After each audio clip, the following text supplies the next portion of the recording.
नफरत के बाजार में मोहब्बत की दुकान खोली,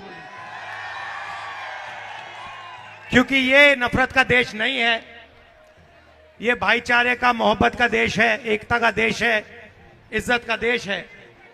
और इसमें बीजेपी के लोग 24 घंटा नफरत फैलाते हैं, हिंसा फैलाते हैं, भाई को भाई से लड़ाते हैं।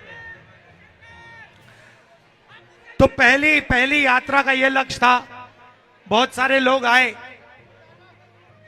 हमें कहते हैं कि देखिए कन्याकुमारी से कश्मीर तक आप चले, मगर बाकी प्रदेशों का क्या होगा, गुजरात का क्या होगा, उड़ीसा का क्या होगा, असम का क्या होगा, झारखंड, छत्तीसगढ़। और उन्होंने हमें कहा कि दूसरी यात्रा होनी चाहिए। तो हमने दूसरी यात्रा की, मणिपुर से शुरू किया और आज हम यहां आपके सामने महाराष्ट्र में हाजिर हुए हैं। इसमें हमने एक नया शब्द जोड़ दिया, भारत जोड़ो न्याय यात्रा। क्यों? क्योंकि हिंसा का कारण, नफरत का कारण अन्याय है, और यह अन्याय गरीबों के खिलाफ, किसानों के खिलाफ, मजदूरों के खिलाफ, बेरोजगार युवाओं के खिलाफ हिंदुस्तान में हर रोज होता है। होता नहीं होता है? नरेंद्र मोदी ने हिंदुस्तान के सबसे बड़े अरबपतियों कितना कर्जा माफ किया? कितना? 16 लाख करोड़ रुपया। अब आम आदमी को यह नंबर समझ नहीं आता। 16 लाख करोड़ कितना होता है? मनरेगा में 65,000 करोड़ रुपए लगते हैं साल के। तो नरेंद्र मोदी जी ने 20-25 लोगों का इतना पैसा माफ किया जितना मनरेगा को चलाने में 24 साल में लगते हैं। 24 साल का मनरेगा का पैसा नरेंद्र मोदी जी ने अदानी जैसे अरबपतियों का माफ किया। किसानों का कितना किया? और ये जो हमारे ये जो एग्जाम लेते हैं, पुलिस का एग्जाम लेते हैं, अलग अलग एग्जाम लेते हैं, आईएएस आईपीएस का एग्जाम लेते हैं, इनका कितना कर्जा माफ किया इसने? 1 रुपया नहीं किया। मजदूरों का कितना किया? 1 रुपया नहीं किया। छोटे दुकानदारों का कितना किया? 1 रुपया नहीं किया। और सबसे अमीर लोगों का 16 लाख करोड़ रुपए इसने कर्जा माफ किया है। तो यह आर्थिक अन्याय है।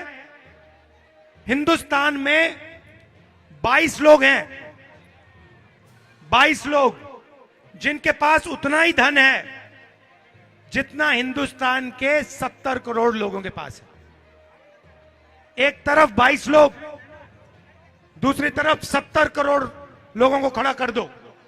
जितना पैसा उनके पास, उतना पैसा इनके पास। अन्याय है। तो इसके खिलाफ हमने ये यात्रा निकाली। अब आप मुझे बताइए, हिंदुस्तान में पिछड़े वर्ग के कितने लोग हैं? कौन बता सकता है यहां पे पिछले वर्ग के कितने लोग हैं? नहीं नहीं नहीं नहीं, देखो, कोई 70 कह रहा है, कोई 50 कह रहा है, कोई 60 कह रहा है। कितने हैं?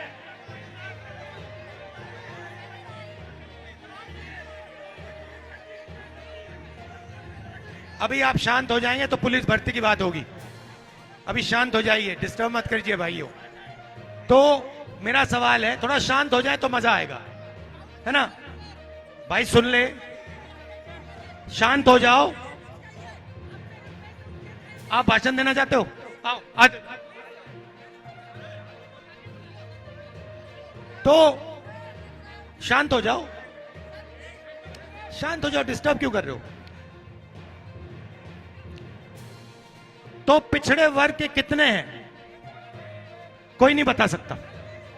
इस देश में आपको कोई नहीं बता सकता कि पिछड़े वर्ग के कितने लोग हैं। कोई आपको कहेगा 50 है %, कोई कहेगा 60 है, कोई कहेगा 40 है, कोई कहेगा 30 है, मगर एग्जैक्ट नंबर कोई नहीं बता सकता। पहली बात, अंदाजे से 50% है। ठीक है, आपका नाम क्या है? हाँ, यादव, जादव, ठीक है। दलित कितने हैं देश में? हाँ, कितने? 15%। आदिवासी कितने हैं? 8%। माइनॉरिटी के कितने? 15%। तो अगर ये सब जोड़ो कितना होता है? 50-15, 50-15, 65-15, 80 और 8, 88% हैं पिछड़े, दलित, आदिवासी, माइनॉरिटी। उसमें 5-6% आप गरीब जनरल कास्ट जोड़ दो, ठीक है? ये हिंदुस्तान की आबादी। अब मुझे बताओ, मीडिया में पिछड़े वर्ग के कितने लोग? कितने हैं? 0। आप चाहते हो तो मैं आपको दे दूंगा। हिंदुस्तान की मीडिया कंपनी के मालिक की लिस्ट मेरे पास है। उसमें आपको एक पिछड़े वर्ग का नहीं मिलेगा, एक दलित नहीं मिलेगा, एक आदिवासी नहीं मिलेगा, एक माइनॉरिटी नहीं मिलेगा, एक गरीब जनरल कास्ट का नहीं मिलेगा। अब फिर आपको बात समझ नहीं आती कि आपके मुद्दे उठाते नहीं वो कैसे उठाएंगे? वो आपके हैं ही नहीं। इनके बड़े बड़े जो जर्नलिस्ट हैं उनकी लिस्ट निकालो, मुझे दिखा दो हिंदुस्तान के बड़े बड़े जर्नलिस्ट में से। मुझे आदिवासी नाम दिखा दो, दलित नाम दिखा दो, पिछड़ा नाम दिखा दो, एक दिखा दो। एक नहीं मिलेगा आपको, एक नहीं है, ठीक है? पता नहीं, आप लोग शायद इसमें हिस्सेदारी नहीं चाहते। नहीं, पता नहीं चाहते हो नहीं चाहते हो, मुझे तो नहीं लगता। आपकी आबादी 90% है। इतना भी दम नहीं है आप में, इतना भी दम नहीं है आप में कि वहां अपने लोगों को बैठा दो। बात समझो, 90% आबादी है, उधर आप अपना एक आदमी नहीं बैठा पा रहे हो और फिर छाती फैला के घूमते रहते हो। सच है ना? 90% हो, एक बंदा नहीं बैठा पा रहे वहां पे। चलो ठीक है, मैं कहता हूं मीडिया में नहीं बैठा पा रहे, तो चलो हिंदुस्तान की सबसे बड़ी 200 कॉर्पोरेट को देखते हैं। ये जो अदानी वाली, अंबानी वाली कंपनियां हैं, इनकी भी लिस्ट मैंने निकाली। 200 सबसे बड़ी कंपनी हिंदुस्तान में, इनके मालिकों की लिस्ट निकाली, और इनमें जो सीनियर मैनेजर्स हैं जो इन कंपनियों को चलाते हैं उनकी लिस्ट निकाली। इसमें बता दो पिछड़े कितने? एक नहीं है। दलित 0, आदिवासी 0, गरीब जनरल कास्ट का 0। तो यहां भी आप नहीं हो। आप 90% हो। जो भी ये बेचते हैं आप खरीदते हो क्या? नहीं, शर्ट खरीदी ना आपने? खरीदी ना? जीएसटी कितना दिया आपने? आपने 18% दी। अगर अदानी वही शर्ट खरीदता कितनी देता? वो सेम देता, 18% देता। अदानी की आमदनी कितनी है? लाखों करोड़ रुपए की है। आपकी कितनी है? 40,000 रुपए की है। जीएसटी जितनी वो देता है उतनी आप देते हो। इनका धन कैसे बनता है? आपसे बनता है। 90% आप हो, जीएसटी आप देते हो। आपका उधर एक आदमी नहीं, बड़ी बड़ी कंपनियों में आपका एक आदमी नहीं। ठीक है, छोड़ो। अब मैं सोचता हूं कि यार शायद ये कॉर्पोरेट में अपने लोग डालना नहीं चाहते। शायद हिंदुस्तान का 90% हिंदुस्तान की किसी भी कंपनी को कंट्रोल नहीं करना चाहता। हो सकता है, पता नहीं, आप लोगों को पता नहीं क्या हो गया। तो फिर तीसरा सवाल पूछता हूं, कॉर्पोरेट में कोई नहीं है, मीडिया में कोई नहीं है, तो बताओ प्राइवेट जो स्कूल और कॉलेजेस चलते हैं जिसमें आप अपने बच्चों के लिए लाखों रुपए डालते हो, उसमें कितने तुम्हारे? मालिकों की लिस्ट है मेरे पास है। एक पिछड़ा नहीं, एक दलित नहीं, एक आदिवासी नहीं। अच्छा ठीक है, आपको प्राइवेट कॉलेज और यूनिवर्सिटी में भी भागीदारी नहीं चाहिए। चलो अस्पतालों की बात करते हैं। अपोलो, एस्कॉट्स, मेदांता, ये सब बड़े बड़े अस्पताल हैं जिसमें जब आप बीमार होते हो आप अपना पैसा डालते हो। इसमें कितनी भागीदारी तुम्हारी? इनके मालिकों की लिस्ट निकाली, सबकी निकाली है मैंने। मैं काम करके आता हूं, आपका एक आदमी नहीं है इसमें, एक नहीं है। 650 हाईकोर्ट के जज हैं हिंदुस्तान में, 650। मुझे बताओ 90% आबादी के कितने हाईकोर्ट जज हैं? 650 में से 5% के पास 550 और आपके पास 100, और वो भी छोटे छोटे केस करते हैं। और उनको रोज कहा जाता है ज्यादा बकवास मत करो, कोने में खड़े हो जाओ। तो मुझे बात समझ नहीं आ रही है। आप हो 90% और आपकी भागीदारी इस देश में है ही नहीं, कहीं नहीं है। चलो ठीक है, सरकार की बात करते हैं, बाकी सब छोड़ दो। आपको नहीं, हमें कुछ नहीं चाहिए, तो फिर मैं कहता हूं ठीक है भैया, कुछ नहीं चाहिए तो सरकार में देख लेते हैं। हिंदुस्तान के बजट को 90 आईएएस ऑफिसर चलाते हैं, 90 हैं, नाम दे दूंगा, अगले भाषण में नाम रख दूंगा यहां पे सामने। 90 हैं, ये हिंदुस्तान का पूरा बजट बांटते हैं। इस साइड भी देख लेता हूं, ले ये हिंदुस्तान का पूरा बजट बांटते हैं। रेलवे में कितना जाता है ये निर्णय लेते हैं। ये जो पुलिस वाले खड़े हैं, इनका हथियार कहां से आएगा, कैसे आएगा, ये निर्णय लेते हैं। इनकी वर्दी कैसे आएगी, ये निर्णय लेते हैं। पुलिस में कितना पैसा जाएगा, सेना में कितना पैसा जाएगा, अस्पतालों में, शिक्षा में, स्वास्थ्य में, सड़क में, हाईवे में, ये 90 लोग निर्णय लेते हैं। बात समझ आ गई? 90 हैं। 90 में से 90% के कितने हैं? मैं बताता हूं। 90 में से 3 पिछड़े वर्ग के हैं। आपकी आबादी 50%, मतलब अगर 2 लोगों को खड़ा कर दिया, एक पिछड़े वर्ग का है। सरकार में भागीदारी 90 में से 3, 90 में से 3। सिर मत हिलाओ, बात समझो। सिर हिलाने से कुछ नहीं होने वाला, हिलाते रहो जितना हिलाना है। 50 साल हिलाओ, कुछ नहीं होगा। पहले आपको बात समझनी होगी, इस देश में हो क्या रहा है। फिर सवाल उठता है, ये जो 3 अफसर हैं, 90 में से 3, इनके बजट में कितनी भागीदारी? 100 रुपए खर्च होता है हिंदुस्तान के बजट में, तो 50% वाले अफसर 5 रुपए का निर्णय लेते हैं। इनको पीछे बैठा रखा है। फाइनेंस मिनिस्ट्री में आपको नहीं दिखेंगे, डिफेंस मिनिस्ट्री में आपको नहीं दिखेंगे, जहां धन बांटा जाता है वहीं नहीं दिखेंगे। कल्चरल मिनिस्ट्री में पीछे बैठा कर कहा है, चुप रहो, चुप बैठो यहां पे। तुम पिछड़े हो, दलित हो, आदिवासी हो, चुप बैठो, आवाज मत करो। अब बताओ, दलित 15%, सरकार में भागीदारी कितनी?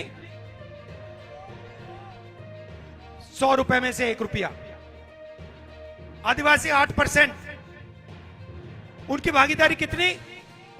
100 रुपए में से 10 पैसे। तो 90% को मिला लो, 100 रुपए में से 6 रुपए आपके, 6 रुपए आपके। 90% आबादी, ना आप मीडिया में, ना आप कॉर्पोरेट्स में, कहीं नहीं। जीएसटी का पैसा आपका। जमीन ली जाती है, जमीन ली जाती है, किसकी ली जाती है? आपकी ली जाती है, किसानों की ली जाती है, आदिवासियों की ली जाती है, पिछड़ों की ली जाती है, दलितों की ली जाती है, गरीब जनरल कास्ट की ली जाती है।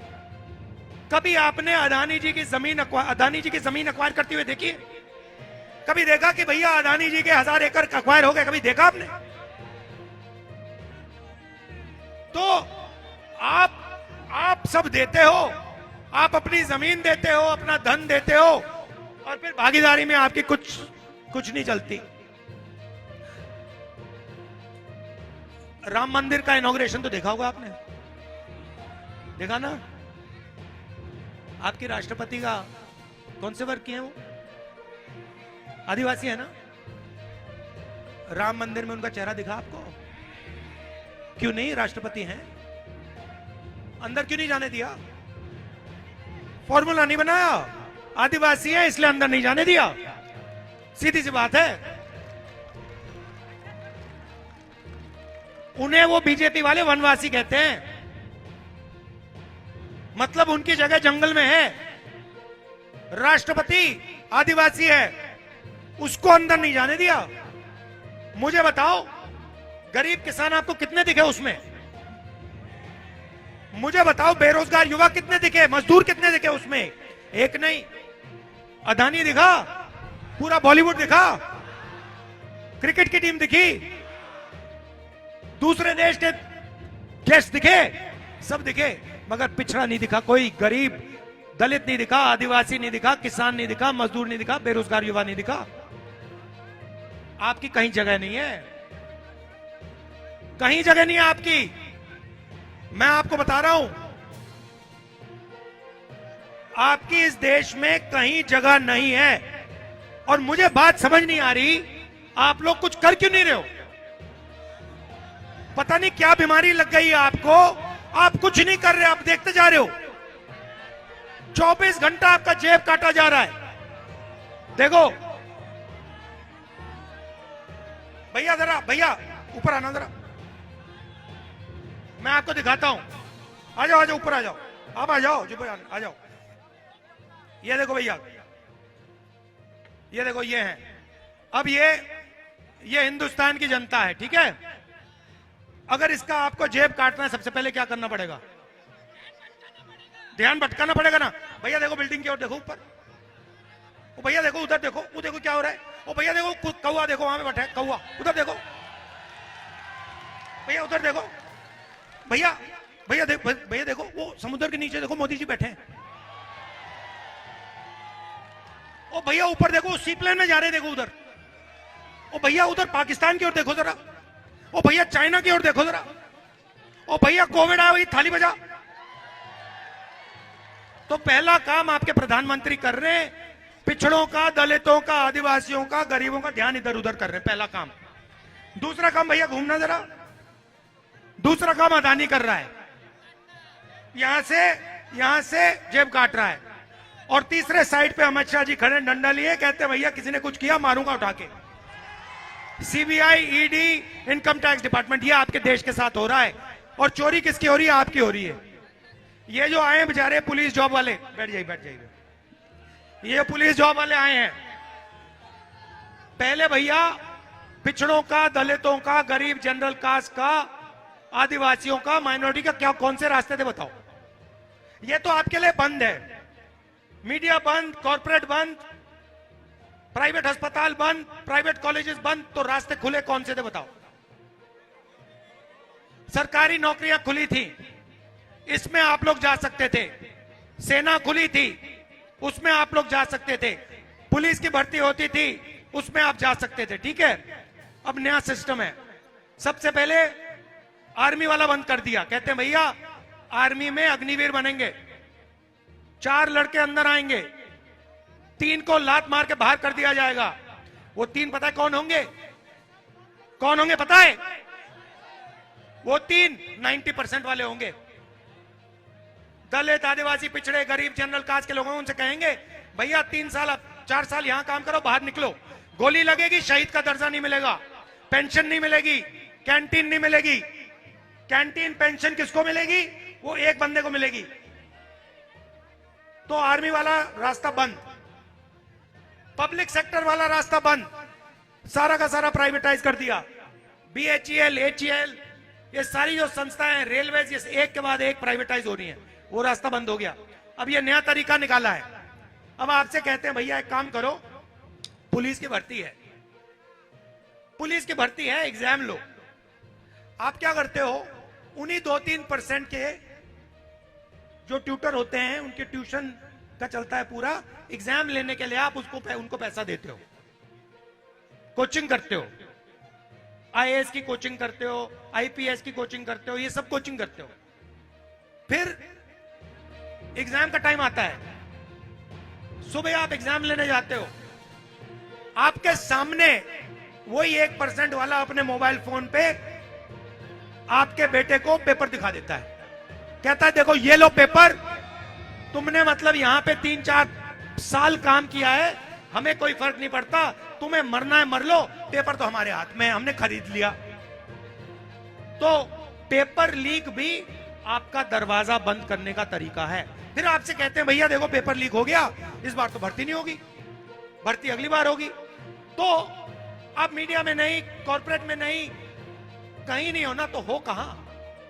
मैं बताता हूं आपको कहां हो। मनरेगा की लिस्ट निकालो, उसमें आप भरे हुए हो। कॉन्ट्रैक्ट लेबर की लिस्ट निकालो, उसमें आप भरे हुए हो। दलित, आदिवासी, पिछड़े, गरीब, जनरल कास्ट के लोग ढूंढने ना, मजदूरों की लिस्ट निकालो, वहां आप लोग जितने नाम देखने देख लो। तो ये देश में चल रहा है, ये सच्चाई है देश की। आपका ध्यान इधर उधर भटकाया जाता है, आपका धन आपके जेब से लिया जाता है। 22 लोगों के पास उतना ही धन है जितना 70 करोड़ लोगों के पास है। मेरा सिर्फ एक कहना है, अगर किसान का 16 लाख करोड़, अगर अरबपतियों का 16 लाख करोड़ रुपया माफ हो सकता है, तो फिर किसान का भी कर्जा माफ होगा। मैं देखूंगा कैसे नहीं होगा। और अगर किसान का नहीं करना, तो फिर इनका मत करो। सही बात है ना? अब आप मुझे कहोगे राहुल जी आपने लंबा भाषण दिया धूप में, आपने हमें बता दिया कि हमारी भागीदारी नहीं है, जगह नहीं है, हिस्सेदारी नहीं है, तो करें क्या?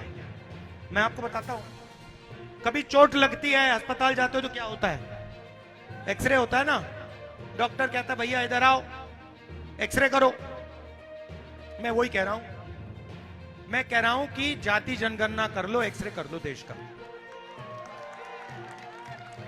जाति जनगणना से क्या होगा? जाति जनगणना से पता लग जाएगा, गिनती हो जाएगी, दलित कितने, आदिवासी कितने, पिछड़े कितने, सब गिनती हो जाएगी। उसके बाद कैसे नहीं करेंगे? मैं करवाऊंगा, आप लोग करवाओगे। देखो देखो, बात समझो, बात समझो। वो नहीं, आप 90% हो, आपने 90% ने कह दिया ना नरेंद्र मोदी हमें जाति जनगणना चाहिए, या वो करेगा फिर भाग जाएगा, या फिर भागेगा। 90% हो आप लोग, 90%। अपनी शक्ति समझो, अपनी पावर समझो, अपनी स्ट्रेंथ समझो। तो पहला कदम जाति जनगणना, और उसके बाद इकोनॉमिक, फाइनेंशियल और हिंदुस्तान की सब संस्थाओं का सर्वे। मतलब ये मीडिया वाले हैं ना, इनके सबके नाम निकालेंगे। ये जो 20-25 बड़े बड़े इनके मालिक हैं, सबके नाम निकालेंगे और पता लगाएंगे भैया हिंदुस्तान की मीडिया में दलित, पिछड़े, आदिवासी कितने हैं। लिस्ट निकालेंगे। सरकार में कितने हैं,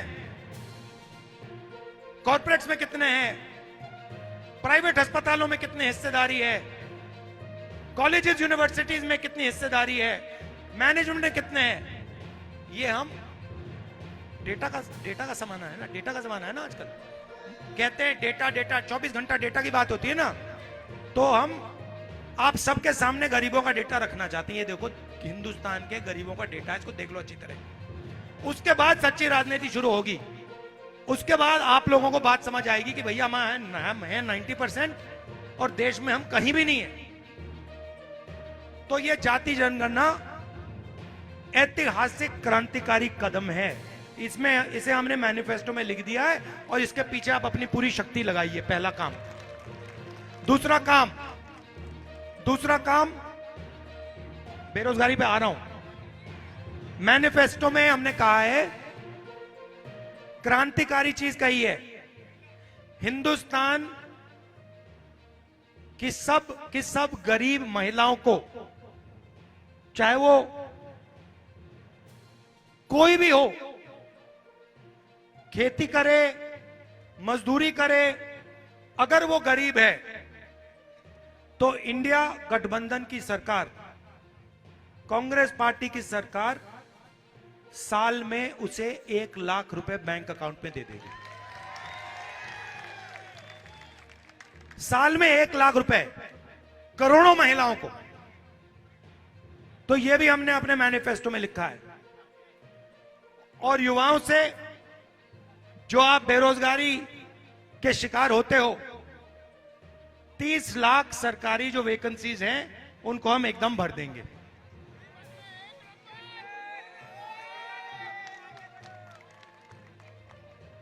तो ये मैं आपसे कहना चाह रहा था, इतनी गर्मी में आप आए, इतने प्यार से आपने बात सुनी, आपने मेरे बहुत आसान कर दिया, बिल्कुल शांति से सुने आप। तो दिल से आपका धन्यवाद करना चाहता हूं। और ये जो हमारे पुलिस वाले यहां खड़े हैं, इन्होंने भी काफी मदद की, आपका भी बहुत बहुत धन्यवाद। नमस्कार।